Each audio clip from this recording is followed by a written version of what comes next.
Spoiler time, spoiler time, spoiler time. What's up, guys? All here, and here we are to discuss these spoilers for chapter 230. Which one is this? Jeez, there's so many chapters. I think this is 232.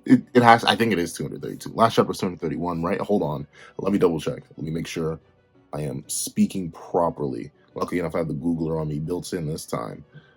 I'm gonna run the viz real quick, take a good look, Galleander, make a double check, make sure I'm on the right chapter. 233. Jeez, I was off by just one. But yes, here we are for a chapter 233 spoiler discussion. Massive spoilers. This is your fun warning. If you do not want to be spoiled, please vacate the premises right now, because we're going to hop in the spoilers in 3, 2, 1. Sukuna. I mean, I'm not saying don't take pride in your work. Don't trust me when I say, I'm not saying do not take pride in your work. But Sukuna, Mr. Strongest sorcerer in all creation, it is not an accomplishment that you need to 3v1 jump an ordinary guy.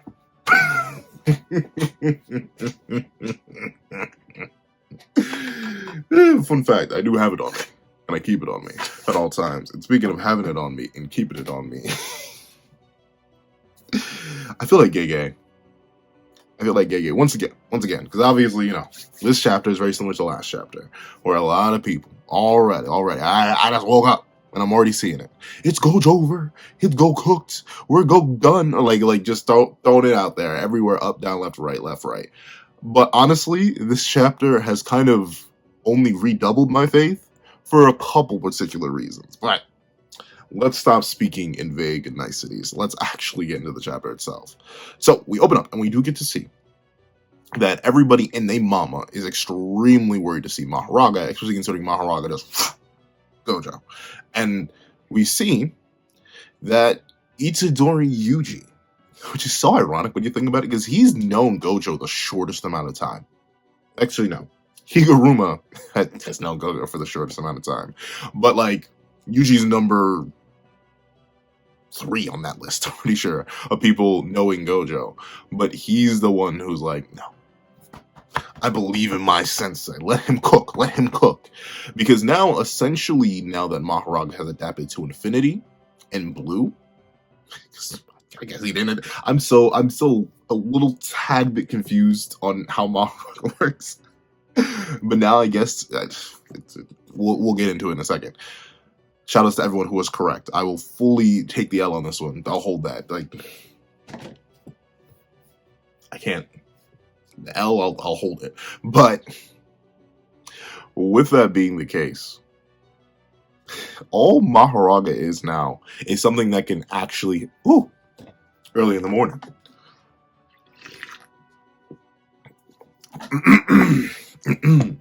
My apologies, ladies and gentlemen.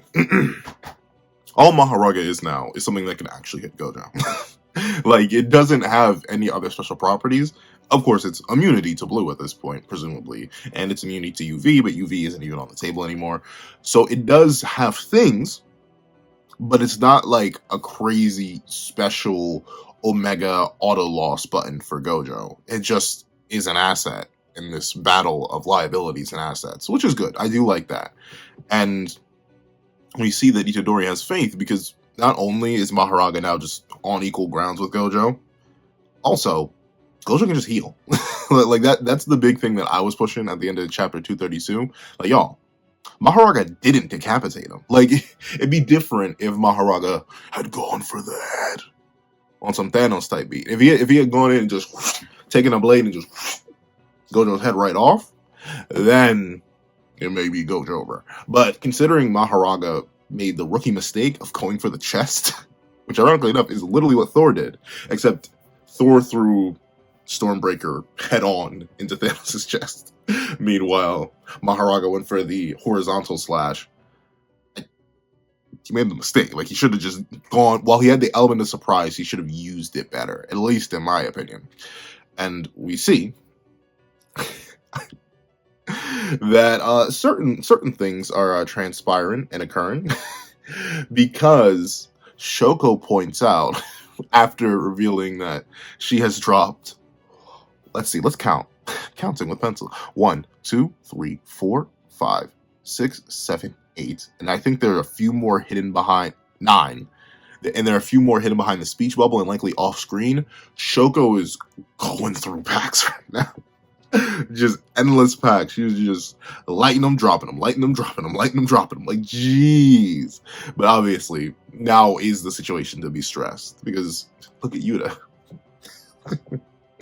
Second strongest in the modern era. My foot. That boy is sweating, crying, and praying that he does not have to step out there. But with that being the case, she explains that Gojo's healing speed is actually starting to slow down a bit. Once again, the quote-unquote limitless stamina of Gojo is just that, quote-unquote limitless, because he's been spamming RCT. That doesn't mean he can't still use it. He did just pop out a red, but that doesn't mean that it's going to be at maximum efficiency. Gojo is slowing down, which, once again, does make sense. Unfortunately, the longer this battle goes on, the less I mean, Gojo's still broken in cross-verse battles, don't get me wrong. A majority of characters do not have ways to easily bypass his infinity, and with some meme scaling and just giving him inaccessible, plus his already broken stupid abilities, he can still do a lot. But anyone who can have a war of attrition against Gojo for more than like a day, something or someone that he can't immediately one-shot, you can tell that Gojo would actually begin to start struggling. And thusly, Gojo seems to be in a teeny tiny bit of a pickle. Just a little bit of a pickle. At the start of the chapter, he's already in a pickle. And we see that the only reason Shoko isn't like crying and screaming like Yuta is right now is because, for all intents and purposes, the same thing, if not worse, should be realistically affecting Sukuna. Because I'd say comparably, I'm trying to think of the damage. Okay, actually no. Sukuna should, ironically enough, be a little bit higher on the chain in terms of like RCT sparing, because remember, Gojo burns a bunch, and I mean a bunch of super high level RCT very early on within this fight. While it's very, very metal that he was able to eat multiple malevolent shrines, or at least one over and over and over again, that's still a bunch of RCT. That's a bunch of slashes he had to heal off consistently. So he's super duper drained. Meanwhile, Sukuna at most has had to heal off his face. He had to heal back his arm, which is a pretty big thing, don't get me wrong. His face a couple times, his arm that one time, and his chest. His chest consistently keeps getting caved in, so he needs to heal off that. But I'd say on the totem pole of RCT spam, I'd say Gojo's a lot lower on it in terms of the fact that he's had to use it way more. So his output is falling with that. And honestly, once again, this is why I couldn't be the strongest sorcerer. At this point, I'm gonna tag out. Like, I would legit send Kashimo in and let me recalibrate. Because at this point, it's not like Sukuna, or fighting Sukuna with weakened output is a good idea. It just isn't. Like, it just flat out isn't right now. It's to the point where fighting him in this state is actually just going to make things harder for Gojo. Because the more he throws at Mahoraga, that is not going to one-shot him because of his lowered output, something that Gojo should be able to tell, the more Mahoraga is going to adapt to his techniques that it already hasn't adapted to. And thusly, it's going to become more and more of a tank. And Gojo's literally going to have to resort to punching the darn thing. Like straight up hitting it out of existence. And trust me, he does go on to hit it later on in this chapter. But I think now, if any time, is the time to tag out, specifically with Kashimo. I definitely get it. I don't think any of the students want to tag in yet. I think, especially with what's revealed in this chapter and how Sukuna's evolving continuously with the 10 Shadows, the more and more he uses it, I still don't think any of the students themselves could come in and take it. But let Kashimo hop in, bro. Like, legitimately, let Kashimo hop in. Shoot. If Sukuna's going to run a 3v1, you might as well have a little tag in, tag out system. Let Kashimo go get it. If he wants it so badly, he can have it. However, of course, we see that Gojo actually starts getting a little bit nostalgic. And he's thinking about the last time he was actually pressed like this. As the narrator says, even if the opponent is the strongest of all time, the king of curses, everyone thought it was impossible. They thought Gojo might lose. Even Gojo himself thought so, which is an interesting bit of introspection on Gojo's part. Like, I mean, it makes sense, don't get me wrong. King of curses, obviously, that's some high standards, that's a high bar to beat. But at the same time, it's very interesting that Gojo himself didn't have absolute faith within himself. And we know in JJK, that does give you a debuff. Like, ironically enough, he thinks back to Toji as the last time something like this happened, where he didn't have absolute faith in himself. Which, Gojo Awakening? But I don't think so. I still don't think. Once again, the reason I'm so hesitant about a Gojo Awakening is because I'm like, this bro awakening too. Ultra Saiyan, Ultra Sorcerer, Super Duper Sorcerer, Sorcerer Saiyan 3. Like, what is he awakening to? But we know for a fact, even just the slightest bit of doubt, anything but absolute confidence in yourself can actually nerf you. Speaking of, with Toji was not sure that he could beat Awakened Gojo. And I believe, according to the data books and Toji himself, the moment he said, I may not be able to do this, is the moment that he lost, because he didn't have that absolute confidence in himself. So, Gojo thinking that. Has Gojo been running around with the debuff? We know Sukuna has absolute confidence in himself. Even Gojo himself admits that by how risky Sukuna was playing the Unlimited Void game. There were many different ways that Sukuna could have tackled that, and none of them in the way that he ended up tackling it. So, ultimately, we may have been seeing a nerfed Gojo versus Sukuna. And I'll admit, nerfed Gojo's been putting up a pretty good fight. But, that may just be me, like, gaslighting, slopping up Gojo a little bit. So, I'll admit, that's not exactly a 100% confirmed thing on whether or not Gojo's actually nerfed. It may just be, a little bit of indecision. That doesn't mean that it had to debuff him. However, we see he's focusing up, and he's like, you know what? I'm thinking too much. And he just punches Mahoraga in the face. Which is, it's so unbelievably hilarious to me. Like, no, but don't get me wrong. He doesn't actually end up doing that much damage. Like, the crazy thing is, Mahoraga is unable to dodge, but, like, he straight just reels back and sucker punches the dart. Well, it's not even a sucker punch. Mahoraga is looking at... Does Mahoraga have eyes? I don't think Mahoraga has eyes. How does it see? Because we know it does see. Because Sukuna specifically didn't say, oh, you can sense my curse technique. Sukuna said you can see my curse technique. Does it have eyes that we just can't see? Is it just a very particular angle underneath the wing face? Like, how is that happening? However, Gojo, and here's the thing, he doesn't just start, like, punching it. He doesn't just hit it once. He hits it with a... The whole fandom's been going on about Yuji having the left-right goodnight. Gojo actually hits Mahoraga with the left-right goodnight. 1 hit, 2 hit, and then he palms it in the face, sending it flying backwards. So, this Gojo, who's brain damaged, running out of energy, super duper fatigued, is still smacking around 20-finger Mahoraga. Or, here's the thing. I will admit, I'm leaning more and more to the fact that I don't think Mahoraga gets amped. Because now, ironically enough, it looks even smaller than last chapter. I don't know what happened. I think it's just the size inconsistency. Gege wanted Mahoraga to appear much more intimidating last chapter. But now that it's just a fight again, he's scaled Mahoraga back down. But, like, Mahoraga's size just seems so small. He seems such a, he's a big boy, don't get me wrong. Like, he's still twice Gojo's height. But, like, before, he was, 4 times Gojo's height. Remember, he, fit Gojo's torso in his palm. Right now, it doesn't look like he could do that. He may struggle a little bit. I don't think he could just straight grip him like he gripped him at the end of last chapter. But Gojo does knock Mahoraga over.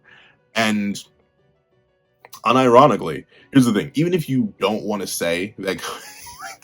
It's so funny seeing Mahoraga, literally get the taste knocked out of its mouth. He literally screams and goes, he straight up hurls. But we see that Gojo noticed his lower output, and he starts to chant to restore his lowered output, and he's ready to blast Mahoraga with red. So Mahoraga,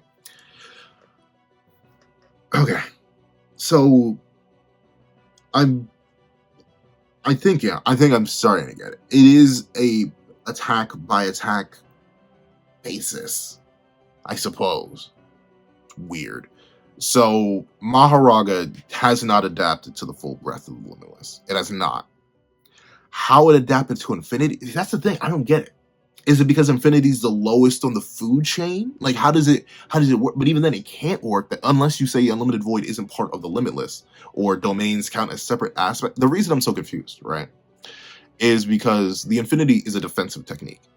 You can't punch with it. Well, I mean, like, you could technically grab a shield and hit someone over the head with it, but you can't punch with a wall that doesn't even really exist. It's bringing an imaginary concept into reality. So Mahoraga has adapted to Unlimited Void, presumably has adapted to blue, because Gojo doesn't even attempt to use it at all in this chapter.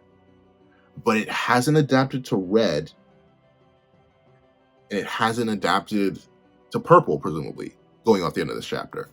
Which, I mean, don't get me wrong, I'm happy about that. That means Gojo can actually still hit it with things that aren't just punches. But at the same time, I'm so confused. I guess it is kind of like a totem pole thing. Because the weird thing is, right, a lot of the spins from in the previous chapters, they came from blues.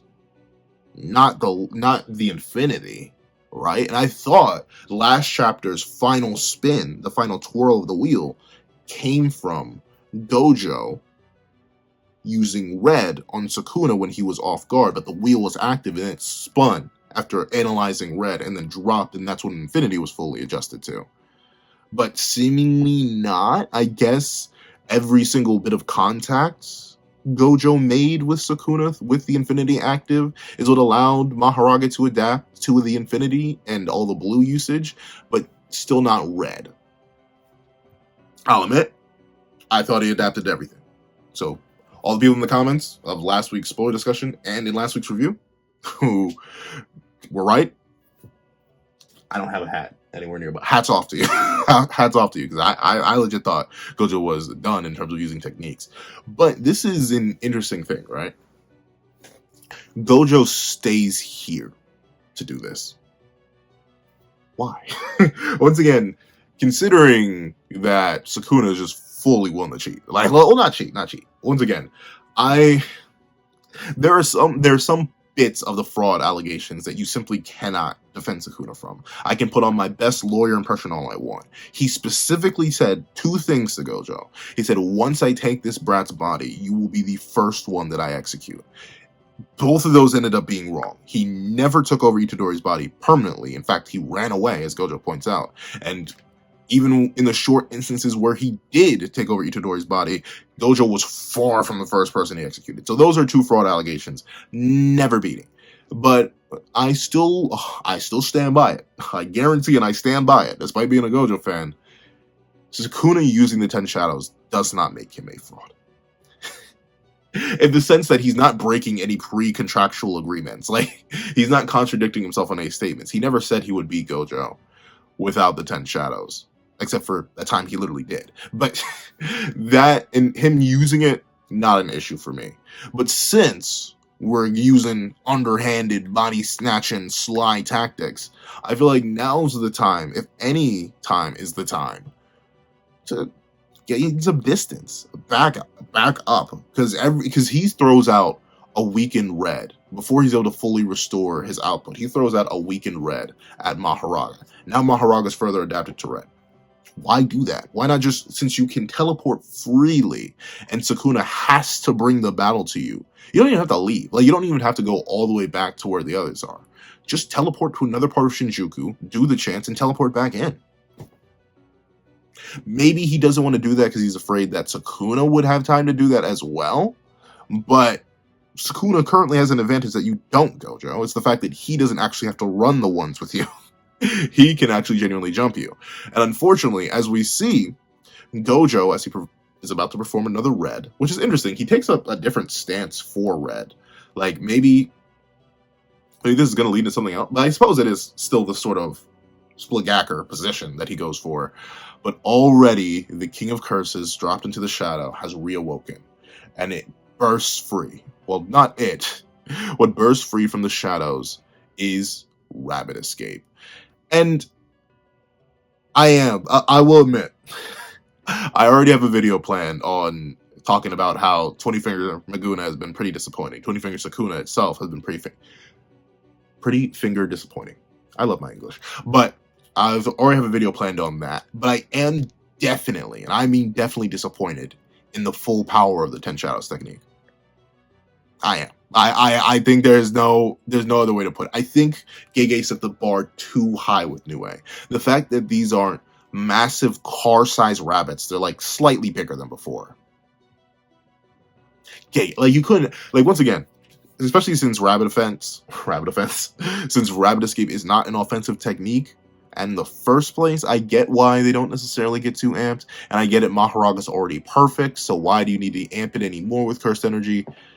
But, like, come on. Now, half the fun of Sukuna having the 10 Shadows technique is to see new designs, to see evolved variations of the Shikigami that Megami could never perform, because he's simply not him. Or, realistically, any 10 Shadows user could perform, because they're simply not him. But nope, it's all the same. I don't know. I wish they could be, like, a little more monstrous. Like, even Divine Dogs, when they were summoned incompletely or incorporeally, they had, like, at least slightly more bestial, more updated designs. Even Myriad Elephant, well, it wasn't much of a change for Max Elephant. It was at least a bit, well, not a bit, it was much bigger. It had a slightly newer design with bigger tusks and stuff like that. Like, you couldn't give Rabbit Escape something? Like, give the rabbits fangs or something. Like, make them jackalopes or something like that. Like, do a little bit more with it, Gege. Like, come on. Now, I want to see more, but that's just me complaining. I'll admit it. Obviously, Gege's been giving us nothing but straight heat these past couple weeks with a little bit of inconsistencies. Like, one thing I will admit, it's still not explained how, or at least, once again, this is just the raws with, like, minor translation stuff. But as far as I can tell after reading all the raws, it's still not explained how Sukuna summoned Mahoraga while being knocked out. It isn't. And here's the thing. A lot of people are saying, well, technically, Sukuna never de-summoned Mahoraga because he just put him in the shadows. And that's wrong, at least from my interpretation of it. Because remember, he had to re-summon the wheel in chapter 230. Like, specifically, when he's talking smack to Gojo and Gojo's dripping from overusing domain, he specifically, after putting Mahoraga away, summons the wheel. That shows that he actually needs to summon the wheel above his head. Mahoraga's not in the shadows wearing the wheel. The wheel had to be put back into the shadows. But Sukuna was knocked out. How did he do that? I'm just, once again, I am willing to gaslight Girl Boss myself into believing that it's just a binding vow thing. Sukuna set up a binding vow that allows him, if he's ever incapacitated, wheel drops, wheel hits the ground, Daddy Mahoraga springs forth from the depths. But, Gege, you have to say that, bro. You have to say that. Because, once again, it feels a little, just a tiny bit nonsensical. It feels like I'm fine with Sukuna pressing Gojo, but you gotta give me a little bit, because especially considering how many simpler things we've had explanations wasted on. Like, there have been whole sections of chapters that have reiterated things that we as readers already know because they have been previously explained. This needs to be explained. Like, genuinely, this needs to be explained how he's able to do that. I'm fine with headcanoning it, that it's just a binding vow, but you need to tell me that, okay?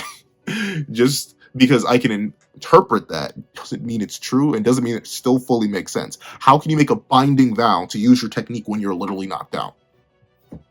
What? But we do get to see the rabbit is in fact escaping. And a detail that I do like is that the rabbit is escaping specifically from Gojo's shadow. I like that a lot. I think that's very, very neat. That since Gojo's casting a shadow, what Maguna ends up doing, since he doesn't have a shadow to cast from, since he's in the shadow, once he wakes up, he specifically uses Gojo's shadow as a conduit, which is very, very interesting. And we see Gojo says something. Once again, I can't read the raws, but we see that Gojo ends up blasting Red, but it does pretty much nothing. And I will admit, Gojo, or no, Sukuna already being back from the Black Flash and just healing it off does kind of take a lot of the wind out of the sails of the previous chapter. I was really hoping we would get a whole chapter of just Chogo. Gosh darn it, KG, why'd you name him that? Gojo versus Mahoraga. I was really hoping we get a whole chapter of that, and we still do kind of get that. I will admit, we still do kind of get a whole chapter of Gojo versus Mahoraga and friends, which is nice enough. However, we do get to see that the red kind of just collapses the buildings around them, and Mahoraga sorry. So it's just something so funny, because Mahoraga is such a big body dude, so seeing it like just like run away from the building collapsing and seeing Gojo rise out of the rubble like, come back here. It's hilarious to me. But one question I do have is like, well, here's the thing. Sukuna's awake, so it wouldn't work too well. But there are a few questions. One, how much energy does teleportation take? Does it take a lot of energy? Does it take not too much energy? Does it take more than red? Does it take more than blue? I don't know. How far can he go with it? Number two, what is the despawn range of the 10 shadows? I have no idea. I legit don't have any idea. What is the despawn range? Because, once again, Mahoraga, a big thing y'all brought up at the end of the last chapter when I was talking about, well, just drag Sukuna away, or drag Mahoraga away, is that, well, Sukuna could just resummon him. But, can't Gojo just, like, grab one of them and then force Sukuna to resummon it? Or force Sukuna to dismiss it? And then teleport back in? Do the same thing? Like, I don't know. Maybe because, like, I see Gojo's abilities as not just, like, a great head-on punchy thing. I see Gojo's abilities in what are the English words I'm looking for? I see Gojo's abilities as not just a fantastic way to fight head-on, but to also fight indirectly. Because, remember, Gojo, unfortunately, is still not actually trying to execute Sukuna. I don't care how many times he's saying, oh, I'm just going to be able to execute you before you can fully adapt, or I'm going to do this, I'm going to do that. He's not. Unfortunately, Gojo is still just a bit too human to really be about that life when it comes to taking Megumi's life by defeating Sukuna. He is simply not. So, I think right now, with Mahoraga pretty much fully adapted to everything, the lowered output of all of Gojo's techniques starting to kick in, I think now is the time for stall tactics. Because with the efficiency of Gojo, he still should have more than enough energy to at least teleport and just start wearing Sukuna down. Teleport in places weird. Like, literally, it sounds dark, teleport him to the bottom of the ocean. Maybe he can find a shadow down there and hopefully teleport out. But I think there's a limit to how far he can shadow travel. Like, there are definitely ways to deal with it. Or if not Sukuna, because you're afraid of grabbing Sukuna, even though Gojo's shown no fear of grabbing Sukuna before, grab Mahoraga and drop it in the ocean. Sure, Sukuna could just resummon it, but it's going to be waterlogged at the bare minimum, or you're going to waste energy resummoning it. Once again, I feel like there are ways that Gojo could work around this battle that still allows him to complete his main objective of saving Megumi.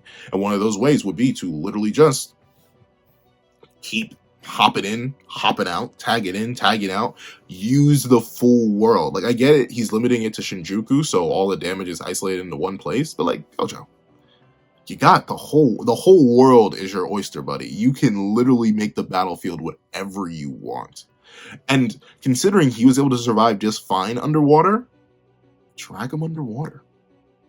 Or literally just teleport underwater, chant the chant while you're protected from the water by infinity, and then come back and then re-engage. Once again, I feel like there are ways to play around it that Gojo just isn't doing. But maybe that's just because I'm not thinking like Gojo. Gojo's a much more head-on fighter than I would be with his technique. I would be playing a lot more. But we see that Gojo understands that, oh, okay. So Mahoraga, it's not technically within one-shot range. We see Mahoraga ate the red, and there is a noise that seems to come from Mahoraga. That's presumably the wheel spinning. So the wheel has adapted further to red. So red is now not off the table, but it's now further pushed away from the table. Like, it's nigh on the edge of the table in terms of being pushed off and now useless. But it isn't pushed off and now useless just yet. And we see that it's still in danger. You need to admit you're in danger. Who are you talking to? Like, legitimately. I was about to quote the whole Breaking Bad scene, but let me not. But the thing is, With that being the case, Mahoraga, while being a very good asset, is still technically a liability. As long as Gojo can hit it, he can do numbers to it, which is good, but at the same time, I'm not sure what executing Mahoraga would do. I'm legit not sure. I have no idea what executing Mahoraga would do. Would it simply disperse the raw cursed energy of Mahoraga to the rest of the Shikigami? Maybe. Just maybe. The thing is, we have not seen what happens when a Shikigami with an actual ability goes on to be fuel for the totality. We haven't seen that. The only Shikigami with actual abilities are Nue, technically the Tranquil Deer through RCT, Mahoraga, and I suppose the Piercing Bull with its Momentum Axe. Those four. We never got to see the effects of totality on either of them. The only ones we've hypothetically seen the effects of totality on are the Divine Dogs, which led to Divine Dog Totality. And maybe the Snake. Has he even totality the Snake in anybody? I don't remember if the Snake has been totality into anything. But that is what it'd be like when it be like that. Especially when it be like that. So that's the easier solution. It just disperses the cursed energy. Or worse, for Gojo, all of Mahoraga's adaptations get widespread downloaded. Now everything is immune to the infinity. And all of Gojo's techniques because he executed Mahoraga. Maybe. But once again, I don't exactly know. We don't have a precedent for what the totality does when hacks are involved. No idea. However, with that being the case, Gojo realized that, okay, so he can still hypothetically just get rid of Mahoraga. But since Sukuna knows that Gojo knows that Mahoraga is still something that is able to be executed, he's going to start playing the long, creepy, freaky Nikki gang and start setting up Mahoraga for them wombo combos. And I really do like it. So Sukuna throws a fire extinguisher, pops it. Very, very interesting. I wonder why? Like, of all the characters to try to use a smokescreen on, why Gojo? Like, you do realize he has 6 eyes. You also do realize that, like, he can perceive you. He can perceive you and Daddy Mahoraga. Like, it doesn't matter that he can't see it. He can sense everything. I don't know. That feels a little bit... I mean, it's cool. Once again, it's a nice fight choreography, but it's like the same issue I have with any series that has sensory abilities, yet simultaneously uses things like smoke screens. Like, in Dragon Ball, whenever someone throws up a smoke screen, I'm like, what is that supposed to do? They can still sense you. Solar Flare! They can still sense you. Or in... Well, admittedly, sensory abilities are not as widespread throughout Naruto. You do have sensory-type ninja, and some people aren't sensory-type ninja, but smoke screens get used there pretty often. In Bleach, I don't actually, now I think about it, in Bleach it doesn't happen that often. I'm trying to think of notable examples when smoke screens very specifically were used. I couldn't think of any. like that's actually me trying to give it a second to pause and think on that. Like, I don't think there's ever been an instance where a smoke screen has been used in Bleach because characters can sense things.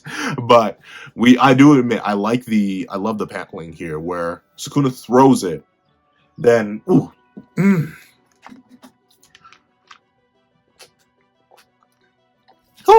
God, you will. Sorry, it's early. It's early. My throat is a little bit dry, but I love the paneling where Sukuna throws it.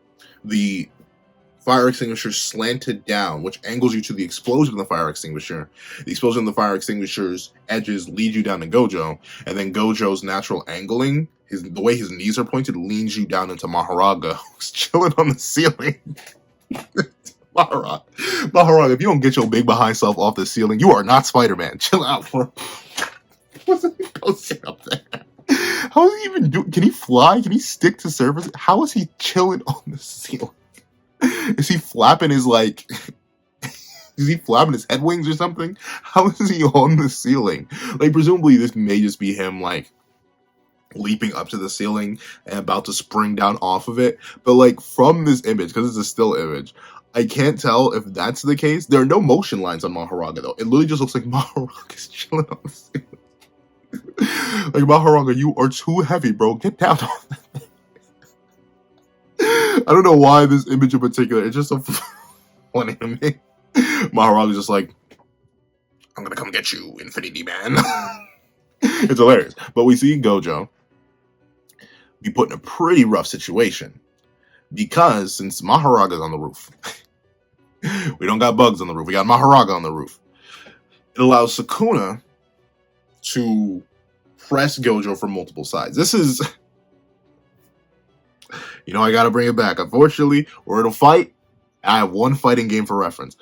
In Fighters, this is very much like setting up an assist and going in for a mix-up to open up your opponent. I was going to compare it to Android 18, because technically this is like literally Android 18 with the summon. Or you could say this is kind of Ginyu Force-esque, setting up with one thing that is a lingering screen element, aka Mahoraga, that your opponent's going to be forced to block. That is what's going to happen here.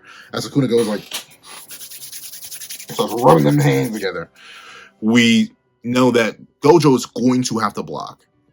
If for a comparison, my main team in Fighters, so prepare. Once I start doing Fighter streams, prepare if you ever want to run the ones with me. My main team is SS4 Gogeta. A mix-up, it really depends. The middle slot is completely nebulous. It can be literally anybody. Like, sometimes it's SSG, SS Goku. Sometimes it's Android 21 Majin. Sometimes it's Android 21 Lab Coat. Sometimes it's Broly for some reason. I don't know. I love memeing with Broly in mid. But it's one of those for the mid, and then Trunks is anchor. A typical scenario you'll see me do, I'll get you in the corner. I'll call an assist, preferably Trunks assist. I use B assist. I hit you with that juicy old beam, and I go to mix you up. So right now, I'd say Sukuna is the beam assist, because you see him go like this, which is a very similar pose. We've seen it before. Choso notes it. Sukuna makes a posture and blasts a technique which Choso recognizes to be piercing blood, which is very interesting. This is also something that kind of goes, I guess this is very neat, though also a little bit confusing. Because Sukuna fires off the beam assist. He fires off piercing blood, but not actually piercing blood. But since I guess you could argue that Mahoraga is the point character, but then again, you would say Mahoraga is the assist in this case, because Mahoraga forces Gojo to block, which is very impressive. Once again, Mahoraga, he looks so tiny though. His arm is barely, well, it's not barely, it's like twice the size of Gojo's arm, but he looks so much smaller now. I'm not sure what this whole size and consistency thing is with Mahoraga. Maybe it's just Gege wanting to fit Mahoraga into the paneling. It's probably not, he's not like actually changing sizes in universe. It's just inconsistency across multiple panels, which is kind of whack. I'm not gonna lie to you, but it is cool to see that Gojo's more than strong enough to just block Mahoraga. But we get a very interesting effect whenever Mahoraga comes in contact with Gojo. He's not simply piercing through the infinity himself, like the attacks that Mahoraga does pierces through the infinity. It just turns the infinity off, which is way more broken than what I thought. What I thought was gonna have to end up happening is that Sukuna was going to have to like coordinate his attacks to like a pinpoint level with Mahoraga. Like Mahoraga would go in for a stab, and that little hole in the infinity is where Sukuna would have to attempt to attack through. But no, the piercing blood, or piercing water as it's revealed to be, actually just goes straight through Gojo's infinity, because he's one arm holding Mahoraga. So Mahoraga's in contact, all of the infinity shut down, which is crazy. That is crazy. It opens up avenues for something I'm excited for. Despite me obviously being a Gojo fan and rooting for Gojo, I really do want Sukuna to bring out more Shikigami now. Now that Mahoraga's enabling other things to actually be useful, keep dropping them. Why not? Just go crazy. Like, I'm actually super duper excited to see where Sukuna goes from here. And we see that since Gojo, he which is crazy, it is actually crazy, he holds off Mahoraga with one arm. He blocks the piercing, well, I call it piercing blood because it's based like piercing blood, but it's actually piercing blood, piercing water stream. He blocks it with his one arm. Shockingly enough, it doesn't go through him, which is very impressive. I don't know, maybe that's just me. I find it super impressive that a piercing blood equivalent from a much stronger character than Choso will ever be, kind of just like, I mean, it does damage to Gojo, like it pierces his arm, but it doesn't go straight through him. Like, I thought a technique of that potency and power being shot at Gojo while the infinity is down was gonna like straight through his arm into his chest. Like, I thought it was gonna not bifurcate him, but like it was gonna go straight through him. But he does manage to block it. But Mahoraga, never want to waste an opportunity, goes in for a slash.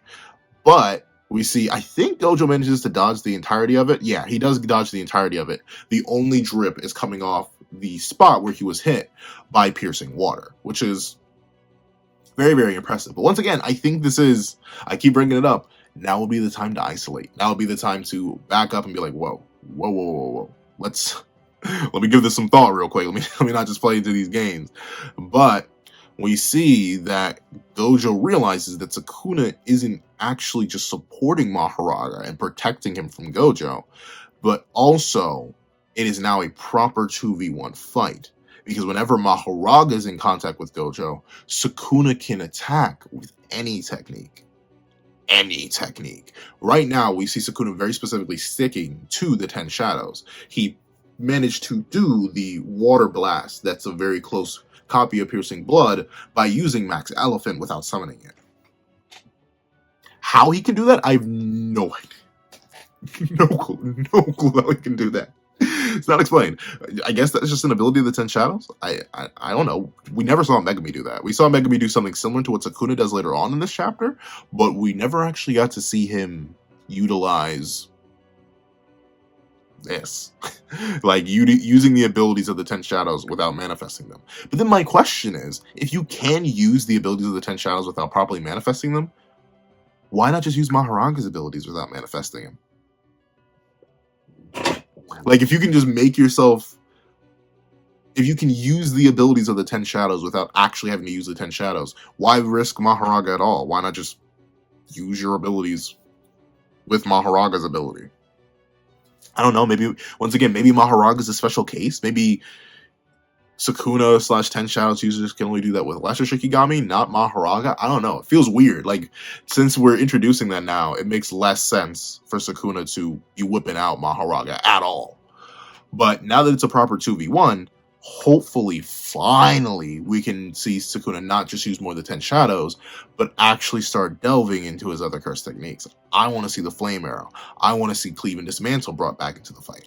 I want to see a bunch more stuff. Sukuna, get to whipping that thing in the kitchen, you know what I'm talking about? But we do get to see that Gojo complains that Sukuna is able to use Shikigami abilities without even having to summon them. As he says, the last attack just now was Water Shoot technique from Max Elephant, but in the style of Piercing Blood. So Gojo complains about it. But like, he doesn't mention that this is just, well, then again, I don't know. This is the barely raw translated stuff. So maybe it'll be mentioned in the translation that he knew that Sukuna could do this, but it feels weird. Like, we're just glazing over the fact that Sukuna can use Shikigami abilities without having to summon the Shikigami. Like, huh? It feels weird. Like, my idea for the ultimate 10 shadows technique is to actually get rid of all the Shikigami. Like unironically, I think the strongest way to have the 10 shadows technique is to get rid of all the Shikigami and totality them all into yourself. I figured this would be the ultimate of the 10 shadows. This would be the limit of it. You essentially get full reign and control over all the abilities because all the Shikigami are destroyed. But Myriad Elephant isn't destroyed. It's still there. So the fact that Gojo just notes that Sukuna can use his abilities, and Sukuna is just able to use the abilities because I guess he can, because the plot demands, feels a little bit... Once again, Gojo has had his moments. I'd say the domain stuff is pretty much the big moment of, it's a little screwy, the fact that Gojo can just shift domain properties, but that actually makes sense. We've seen characters much lesser than Gojo, like Hikari, spontaneously change domain properties, such as location. So it's not impossible for me to believe that domain properties can be altered, especially by a sorcerer as powerful and as skilled as Satoru Gojo. But for Sukuna, it feels like he's just been pulling stuff out of his butt. If I had to have one complaint with the fight, a lot of things feel like Sukuna's just pulling stuff out of his butt. And not always in a good way. Sukuna being able to randomly use Shikigami abilities without summoning them. Right out of his butt. Sukuna being able to summon Mahoraga while sleepy. right out of his butt. Sukuna being able to swap his soul for Megami's simultaneously, somehow allowing him to take Unlimited Void, but not take Unlimited Void, right out of his butt. Like, there's major, like, these aren't minor things. These are major things. Well, I'll tell you this last thing, him being able to use Shikigami abilities is a little bit minor. But my thing is, the previous two examples are things that prevented Gojo from winning. These are things that are pulled out of Sukuna's butt to literally to keep the fight prolonged. And to be fair, I like a longer fight, but that's a little bit like, I always talk about it like this. If I can tell, like, to be fair, I know everything is the machinations of the author. I know Gege has his hand throughout the entire narrative. But if I can tell that Gege, or any realistic writer of any story, if I can feel them reaching into the narrative and either A, breaking a rule, or just giving new abilities left and right in order to prolong something or to extend something, I don't like it. Or when it makes, typically I use this in the connotations of making characters act out of character so the plot can happen in a certain way. That's usually when I can tell, oh, that's literally the mangaka just reaching into the narrative and saying, oh yeah, let's do this so the plot can happen in this very specific way that otherwise wouldn't make sense with how I've established the characters up to this point. This is very similar to that, but I say it's darn near worse because Sukuna should have lost 3 times over. Maybe not 3 times, but twice over at least, considering the fact that these things just aren't really established well enough or properly, at least in my opinion. However, we do get to see something that I am very excited for. We do realize that Gojo understands the reason that Sukuna the Shikigami. Sukuna started using Shikigami is because he got more resources and Mahoraga adapted to Infinity. But adapting to Red will take more time compared to Blue. Sukuna interrupts Gojo's thoughts, asking you to not misunderstand because it's not a 2v1, but it's a 3v1, which is...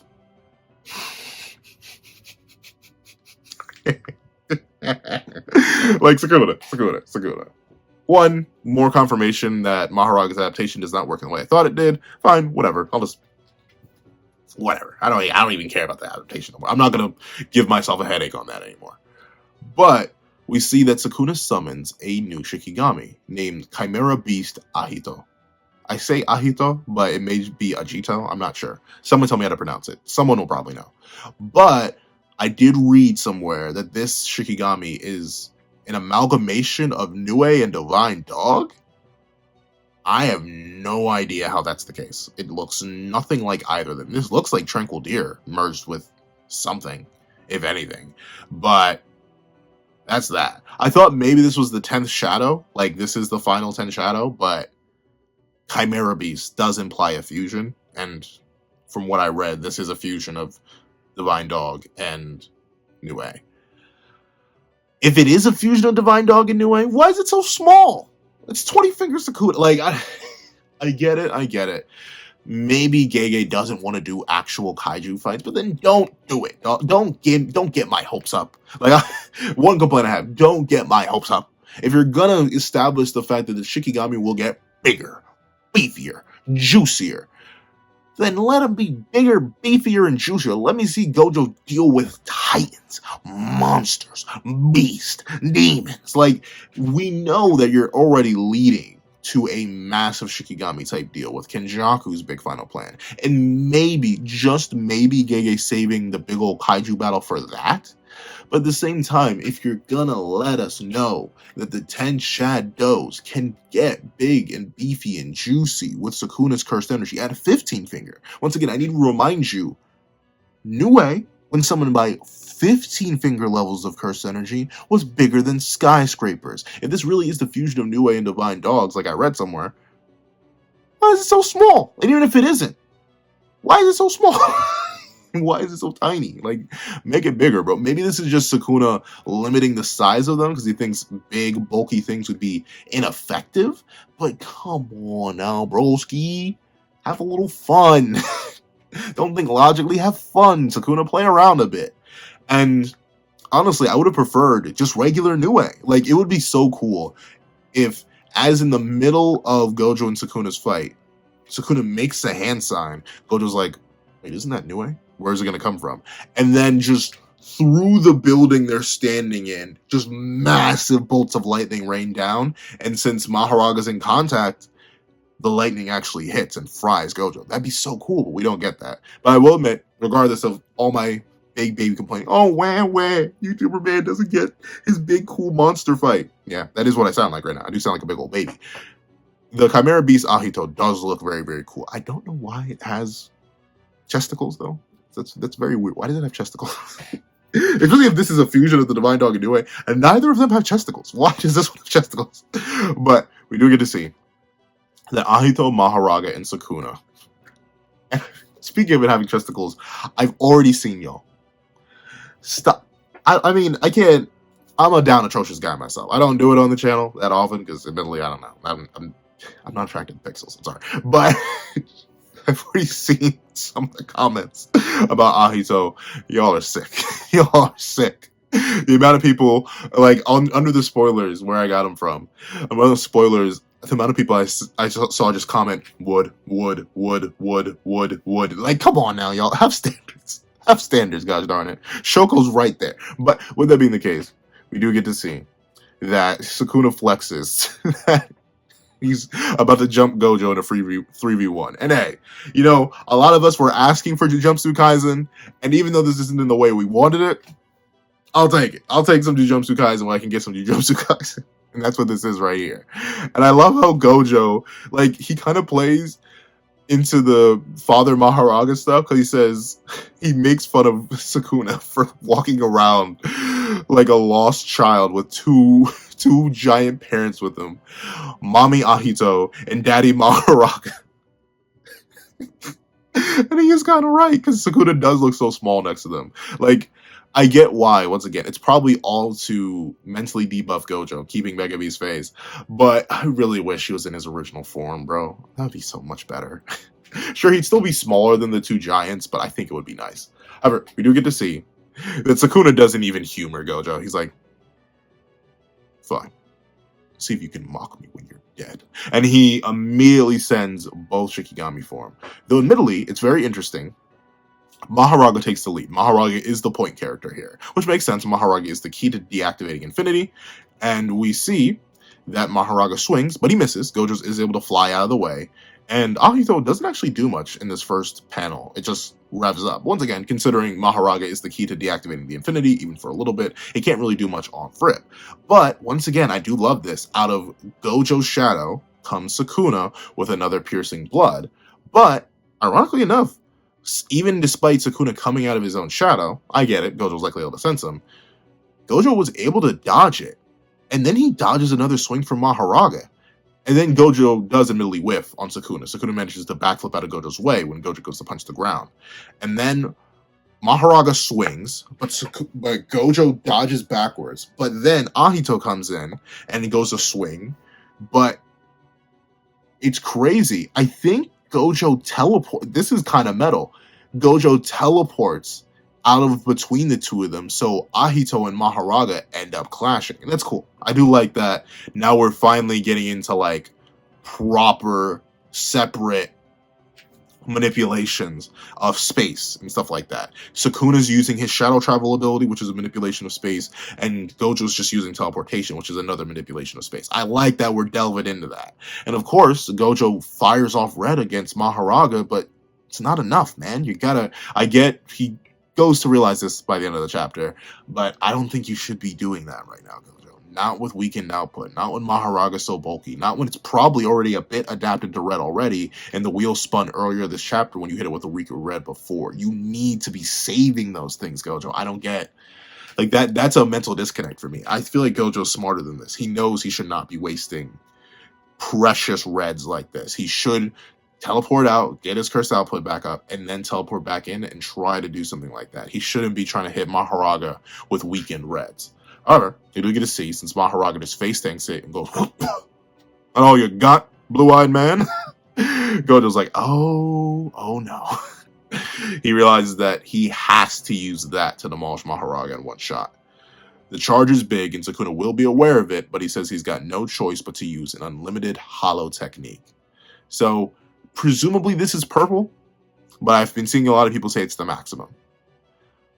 I'm hoping it's the maximum, but it could just be hollow purple again, which, hey, I'm fine with that. We haven't seen purple in a minute, and it's good to see that Gojo's finally thinking, all right, I'm going to have to whip it out. But, ironically enough, first things first, a super worthy chapter, even with my notable complaints. Dog, we're finally getting to see Sukuna use the rest of the 10 shadows. Crazy! We're getting Mahoraga versus Gojo properly. Even if it is a jumping, we're actually getting to see Mahoraga fight and not just be used to pop domains. Beautiful. We get a new... I'm not sure if it's a new Shikigami or just a fusion Shikigami. I'll wait till the officials come out to see about that. Not the officials. The translations that all come out to see about that. But we get another Shikigami. And it admittedly has a bit of a weird design. Once again, it has chesticles, but it's a cool design. And we're finally getting a 3v1. We're getting the 10 shadows jumping a limitless user. Fantastic. There's a lot of things that are amazing in this chapter. From the paneling, to the character writing, to the introduction of Shikigami, to the elaboration on abilities, to the introduction of new abilities. Even if I have issues with some of these abilities being introduced, that doesn't mean I don't like it. And once again, I know a lot of people are saying it's Gojo over, but I still have faith. And you may be saying, you're just doubling down. And of course I am. He's the strongest after all. But also, he's actually holding his own. Like, realize after that first hit that Mahoraga and Sukuna land on him, where he blocks Mahoraga and then gets hit with the piercing water, Gojo does not get hit for the rest of the chapter. He dodges everything. Like, hold on, let me see. He takes the hit on, I believe, chapter 1, 2, 3, not chapter, page 1, 2, 3, 4, 5, 6, 7, 8, 9, 10. He takes the hit on page 10, and then for 1, 2, 3, 4, 5, 6, 7, 8 whole pages, one of them being a spread, he does not get hit again. He's still able to keep up with a 3v1 of 3 of the strongest creatures in the verse, most likely. The Chimera Beast Agito, despite not showing any unique abilities, is probably a top 10 character or a top 5 character in the entire verse. It probably solos a majority of the verse itself, and Gojo's keeping up with all 3 of them. That's very, very impressive. Shout out to the strongest sorcerer. I've gotta have my faith. So hopefully next chapter we can see him cook. Though we admittedly are on break next week. Unfortunate, but that gives me more time to make other videos. So I'm actually not too mad at that. Thank you, Gege, for blessing me with the break. I still have so many videos I need to make. However, I think it's a W chapter. I think these are some W spoilers. But what do you guys think? Please let me know in the comment section down below. Thank you guys so much for watching. Feel free to like, share, comment, and subscribe. And make sure you hit that little notification bell so you do not miss out on any videos that come to the channel. Also, I do have a Patreon down below where you can support me for as low as one a month. You get things like exclusive videos, early content, and more. You also now become a member of the channel for as low as $3 a month to get the same perks and more. Now, thank you guys so much for watching once again, and I hope you guys have a wonderful day. I have to remind you, this is that guy with the pencil, writing off.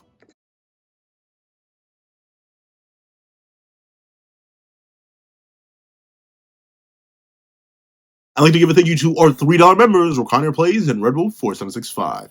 I'd like to give a very big thank you to our $5 patrons, Sean Gray, Red Wolf 4765, Midnight Gemlord, Kevin, Demix LND, and Art Goon. I'd like to give another super big thank you to our $10 patrons, Robbie Uchiha, Joaquin, and Idemokami. And a final very big thank you to our $25 member, Alex Ice Rose.